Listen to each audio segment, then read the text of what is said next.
ልጠብቅ አልችልም። የሆነ ነገርማ አለ።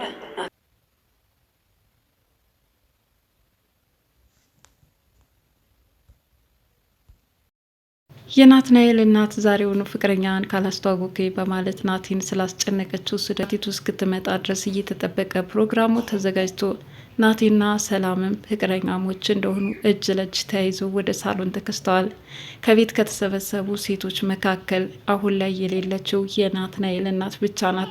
ታዲያ በተሰበሰቡበት አጋጣሚ ማኪ መርዟን አዘጋጅታ መጨረሻ ጊዜ የናትናኤል ፍቅረኛ አብረን በአንድ ማድ እንመገባለን፣ በዚህ ማድም ይህንን መርዝ ጨምረዋለሁ፣ ከዛም የህይወቷ መጨረሻ ይሆናል፣ ይህንን መርዝ በልታም ትሞታታለች እያለችም ከሚቀርበው ማድ ላይ ልትመርዝ እንደምትችልም ሁኔታዎችን አመቻችታ የተቀመጠች ትመስላለች። ሆኖም አሁን ላይ አለባበሷ የንዴት ወይም የጣውንት አቀባበል ሳይሆን በሚገርም ሁኔታ አንድ ወንድሟን የምትድር ትመስል ነበር። ምክንያቱም ከዚህ በፊት ጥቁር ለብሳ የደረሰባት ነገር ታስታውሳለችና በማኪ አለባበስም ሆነ ፈገግታ ይች ልጅማ የሆነ ነገር ካላዘጋጀች በስተቀር በዚህ ልክ ፈገግታ፣ በዚህ ልክ አለባበስ ሊኖራት አይችልም። ለማንኛውም መጠንቀቅ ይኖርብናል እያለች ከዝግጅቱ በስተጀርባ አንዳች ተንኮል እንደጠነሰሰች ገብቷታል ማለት ነው። ሮዚና አሁንም በጣም ጠንቃቃና ጀግንነቷ እንደቀጠለ ነው። ወንድሟን ከጥቃት ከዚህ በፊት እንደታደገችው ሁሉ አሁንም ቢሆን የሆነ ሴራ እንደተዘጋጀም ሙሉ በሙሉ ተረድተዋለች። ሰላም የሮዛ ድራማ ተከታታዮች እንደምናላችሁ በያላችሁበት በዓለም ዳርቻ ሰላማችሁ ይብዛ እያልኩኝ ዛሬም እንግዲህ እንደተለመደው እጅግ በጣም አጓጊ ሆኖ የቀጠለውና በሮዛና በናትናኤል እንዲሁም በሰላምና በናቲ አሊያም ደግሞ ጎባን ሆና የተከሰተችው ሮዛ እንዲሁም ልጇን የምታስጨንቀው ፍቅረኛውን ለመታወቅ እየጓጓች ያለችው የናትናኤል እናት ሁሉንም እንመለከታለን። እንግዲህ ታሪካችን ከባለፈው ካቆመበት ስንጀምር ሮዛና ማኪ ወደ ውጭ ተገናኝተው ነበረ። ሮዛ ሽማግሌ ሆና ያኔ ሽማግሌውን እንደናቀችው ሁሉ ማለትም አንድ ሽማግሌ ከጉዞዬ ሊያሸንፈኝ አይችልም፣ ማለትም እሱን በመፍራት ብቻ የምወደው እናቴን ልተው አይገባም፣ እስኪ የሚመጣው ነው ያለው እያለች መታገል እንደምትፈልግ ተናግራ ነበረ።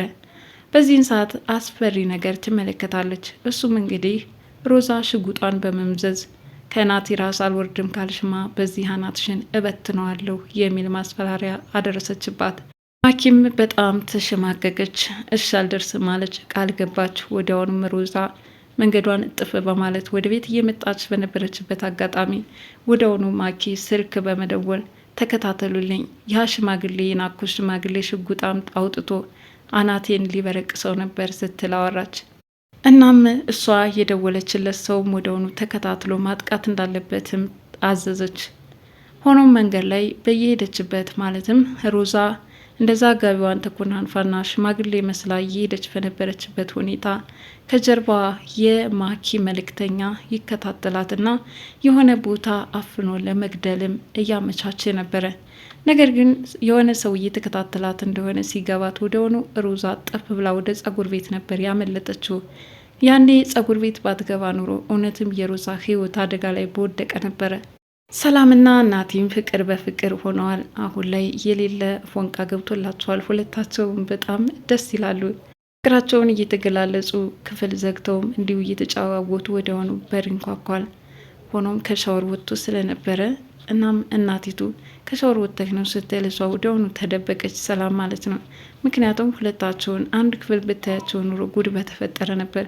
ነገር ግን በክፍሉ ዙሪያ ስትሽከረከር የተመለከተቻት የናቲ እናት ሰላምን እዚህ ምን ትሰሪያለሽ? ግን የሆነ ከናቲ አንድ ነገር ያስቀመጥሽ መስያለሽ፣ እባክሽ ከልጄ ራቂልኝ ስትልም ሰደበቻት። እናም አንቺ ሰራተኛ ነሽ በማለትም ታንቋሻ ገብታለች። አቃለው የገባውበትን ነገር ግን ከናቲም ልክ አንቺ እንደምጠረጥሪው ሌላ ምንም የተለየ ነገር እንደሌለኝ አረጋግጥልሻለሁ ስትል ነገረቻት። በሌላ በኩል ሮዛ ከዛ ከጸጉር ቤት እንደተቀመጠች ወዲያውኑ ስልክ ትደውላለች። ድረሱልኝ፣ ምክንያቱም ከማኪ ጋር ተገናኝተን ማኪን ሳስፈራራ ከጀርባዬ ተከታትሎ እንዲገለኝ ያዘዘችው ሰው ነበረ። አሁን ላይ ጸጉር ቤት ገብቼ ሰፈር አካባቢ አምልጫለሁ፣ ነገር ግን ካልደረሳችሁልኝ አሁንም ህይወቴ አደጋ ይወድቃል በማለት ወዲያውኑ ለናቲ ነገረችው። ናቲም እየሮጠ ከሮዛ ደረሰላት። ሮዛ ለምን እንደዚህ ታደርጋለሽ? ለእኔ ስትይ እባክሽ መስዋዕትነት አትክፈይ ይቆጣል። በዚህን ሰዓት ታዲያ ሮዛ ምን ችግር አለው? ለወንድሜ የቻልኩትን ያህል አደርጋለሁ። የማትፈልገውን ህይወት ከምትገፋ እኔ የቱንም ያህል እራመዳለሁ ስትል ለወንድሟ ተስፋ ሰጠችው። ታዲያ ከዛ መልስ እንግዲህ እናቲቱ እየጠበቀችው ፍቅረኛውን አመጣት ወይ መቼ ነው የምታስተዋውቀኝ በማለት ማስጨነቋን ቀጥላለች። ማዬ ዛሬ ዝግጁ አይደለውም ላንቺ ለማስተዋወቅ ቢላት ለምንድን ነው የማታስተዋውቀኝ በማለት ስታፋጥጠው ይህኔ ናቲ እሺ ከማለት ውጭ ምንም ምርጫ አልነበረውም። ሆኖም ሰላም ደግሞ ይሄ በጣም ጥሩ ነገር ነው፣ ምክንያቱም ቤተሰቦቹን የሚያስተዋውቀኝ ከሆነ ይወደኛል፣ አሊያ ደግሞ እያሾፈብኝ ነው ብላ ታምናለች። እናም ወዲያውኑ ለሰላም ይሄን ነገር ሲነግራት እና ለምን አታስተዋውቀኝም? እኔ መታወቅ እፈልጋለሁ አለች። እሱ ግን በፍጹም አይሆንም፣ በዚህ ማኪ አለች፣ በዚህኛው ደግሞ እናቴም ጥሩ ስሜት ሊሰማት አይችልም በማለት ለሰላም ይነግራታል። ሰላም ደግሞ በሌላ ነገር ነው የተረዳችው። ማለትም እኔ ሰራተኛ ስለሆንኩ ስለምታፍርብኝ ነው በማለት ነበር የነገረችው። ሰራተኛ እያልሽ ራስሽን ዝቅ አታድርጊ፣ በጣም ነው የምወድሽ ከአንቺ በላይ በማለትም አቆለጳጰሳት። በእርግጥም ናቲ ሰራተኝነቷ ትዝ አይለውም፣ ማለትም ከልብ የመነጨ ፍቅር ስላለው። ነገር ግን በእናቱ በኩል ደግሞ ተቀባይነትን እንደማታገኝ ያውቃል። ለዚህ ነበረ እባክሽን ቆይ ጠብቂኝ እያላት የነበረው። ይሁን እንጂ ሰላም ይሄ ነገሩ ስላልተመቻት አኮረፈችው። በቃ ናቲ እንደውም እዚህ ቤት መቀጠል አልፈልግም፣ ያው እያንተን ፍቅር ብዬ ነገ ዛሬ ይሳካል በማለት ብዙ ነገሮችን ችዬ የኖርኩት ለዚህ ነው። አሁን ላይ ግን በአንተ በኩል ተቀባይነትን የማላገኝ ከሆነ ማለትም ከሰዎች ዘንዳ ለማስታወቅ የምታፍርብኝ የምትሸማቀቅ ከሆነ ምን አስቀመጠኝ አለችው። ይህኔ ናቲ በጣም ነበር የያዘነው። ሮዛና ናቲም ተደብቀው እያወሩ በነበሩበት ሁኔታ ማለትም ቆይ እኔ እኮ ሰላምን ለእናቴ ያስተዋውቃት ነበር፣ እናቴ ግን ደስ እንደማይላት ታውቂያለሽ፣ ምን ላድርግ እያለ እያወራት በነበረበት ሁኔታ ወዲያውኑ በር ላይ ተለጥፋ ታዳምጥ ነበረ። ማኪ ሰላም ነው እንዲህ የምትባለው? ሰላም ሰላም ስትል ስታሰላስል ቆየች። ሆኖም ወደ ናቲ በመምጣትም ቆይ ያንተ ፍቅረኛ ሰላም ናት እንዴ?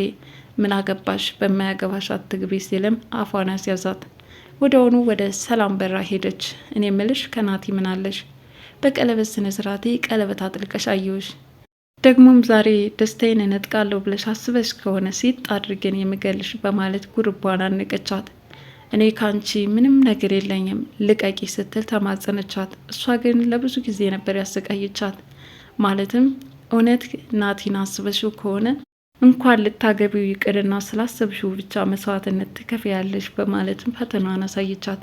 እናም የኋላ ኋላ በግድ ነበር የለቀቀቻት። ሰላም ግን በጣም እልህ ይዟታል። እንደውም በዚህ መካከል መታወቅ አለብኝ በማለት ፈርጠም እንድትል አድርጓታል። የሰላም ውሳኔ ትክክል ነው፣ ምክንያቱም መቼም ተደብቆ የማይሆን ነገር ነው። በግልጽ ተናግረውና ተዋውቀው የሚመጣባትን በጸጋ መቀበል አሊያም ደግሞ ሁለታቸው የፍቅር ጊዜያቸውን በነጻነት ያሳልፉ ዘንድ የራሳቸው ፕሮግራም አዘጋጅተውና ወደ ሌላ ቦታ ሸሽተው መኖር አለባቸው ብዬ ማስባለሁኝ። ናቲም በበኩሉ በእናቱ በኩል የሚመጣበትን ጥቃት እያሰበ ሰላም ፍቅረኛው እንደሆነች ለማስታወቅ ቢፈራ አይፈረድበትም። ምክንያቱም እዚህ ጋር ለክብራችን አትመጥንም፣ እንዴት ከሰራተኛ ጋር እንዲህ ወድቀህ አገኘሃለሁ የሚል ስጋት ውስጥ ስለገባ ነበረ። ሆኖም ማኪ በዚህ መልኩ ሰላምን እያሰቃየቻት፣ በሌላ በኩል ደግሞ ከሮዛ ጋር ያለው አሽሙርም እንደቀጠለ ነው። ሆኖም ሮዛ የሚገባትን የቤት ስራ ሰርታ አሁን ለናቲና ለሰላም የፍቅር ስኬት ማማ ላይ እንዲወጡ አድርጋቸዋለች። የኋላ ኋላ ታዲያ ናቲ ሲጨንቀው በቃ እንግዲህ የመጣውን እንጋፈጠዋለን፣ ለእናቴ ላስተዋውቀች ዝግጅቴን ጨርሻለሁ በማለት ልብሶቿን እንድትቀይርና ሙሽራ ሆና እንድትቀርብም ሲያዘጋጃት ነበር። እሷም እንዴት ተዘገጃጅታ ተበጃጅታ ወደ ሳሎን ውሳኔ ላይ የደረሱ ሲሆን፣ በሌላ በኩል ማኪ ደግሞ መርዟን አዘጋጅታ እናት የናቲ ፍቅረኛ እኔን የነጠቀችኝ፣ እናም ይች ልጅ ዛሬ የመጨረሻ ህይወቷ የሚያልፍበት ቀን ነው። ደግሞም የሚያስገርመው ነገር ቢኖር ሀዘንሽን የምካፈለው በአንድ ቴብል ላይ መሆናችን ነው።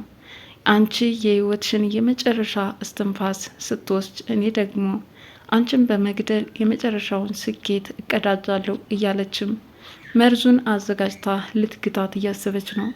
በሌላ በኩል እንዲህ ስትለባብስና ስትዘናነጥ እየተመለከተቻት ሮዛ እውነት ጣውንትሽን ነው የምትቀበዩ ወይስ ደግሞ አውቀሽ እሷን ላለማናደድ ስላሰብሽ ነው በማለት ጠይቃታለች።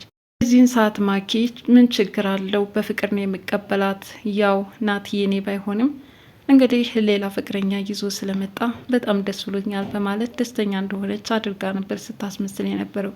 ሆኖም ዝግጅቱ ተጨርሶ ሳሎን ላይ ተኳኩሎና ተቀባብተው አምሮባቸው ሁላቸውም ዱቅ ብለዋል። በዚህን ሰዓት የናቲ እናት አልተገኘችም።